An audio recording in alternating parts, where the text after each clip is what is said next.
ప్రారంభించిన Jagtial MLA doctor Sanjay Kumar Jagtial urban housing కాలనీలో auto stand అడ్డాను ప్రారంభించిన Jagtial MLA doctor Sanjay Kumar auto కార్మికులకు అన్ని విధాలుగా అండగా ఉంటామని హామీ ఇచ్చారు.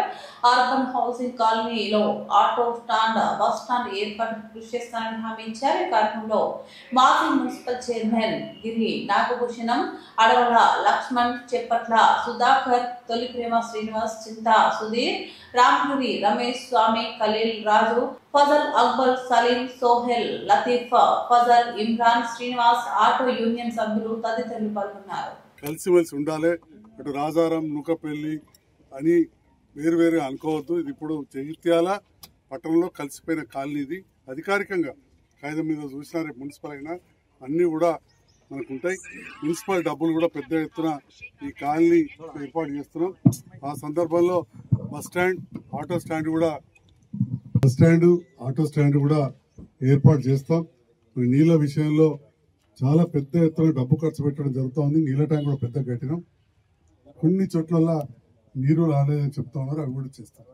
మరి ఈ సందర్భంలో ఆటో యూనియన్ నాయకులు ఇంత గొప్పగా మమ్మల్ని పిలుచుకొని గౌరవించారు. మీ అందరికి కూడా దయచేసి ఏంటంటే మీకు యూనియన్ ఉంటుంది, ఇంకా కూడా కలిసిమెలిసి ఉండాలి. ఎందుకంటే కాలనీ కొద్దిగా దూరం ఉన్నది.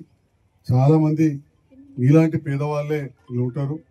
ఈడికెళ్ళి రోడ్డు దానికనైతే అంటే మీరు లాస్కు చేసేది లేదు, మీరు అవుతుందా కాదు, కానీ ఇదే తక్కువ ఖర్చుకు ఏది ఈ ఆడికెళ్ళి జగిత్యాలకి మీ ఆటోలో వస్తారు, లేకపోతే బస్సు ఎక్కుతారా.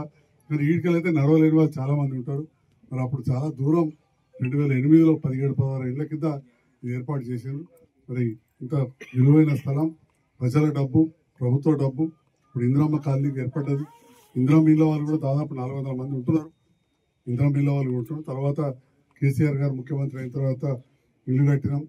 అటెనక నీళ్లు, కరెంటు, సెప్టిక్ ట్యాంకులు, డ్రైనేజీలకు గౌరవ ముఖ్యమంత్రి రేవంత్ రెడ్డి గారు నిధులు ఇచ్చారు. ఇవన్నీ కూడా మీకోసం మేమందరం కలిసి పనిచేస్తున్నాం. అందుకే నేను కూడా ప్రభుత్వంతో కలిసి పనిచేస్తున్నా అని చెప్పి ఈ సందర్భంగా తెలియజేస్తాను.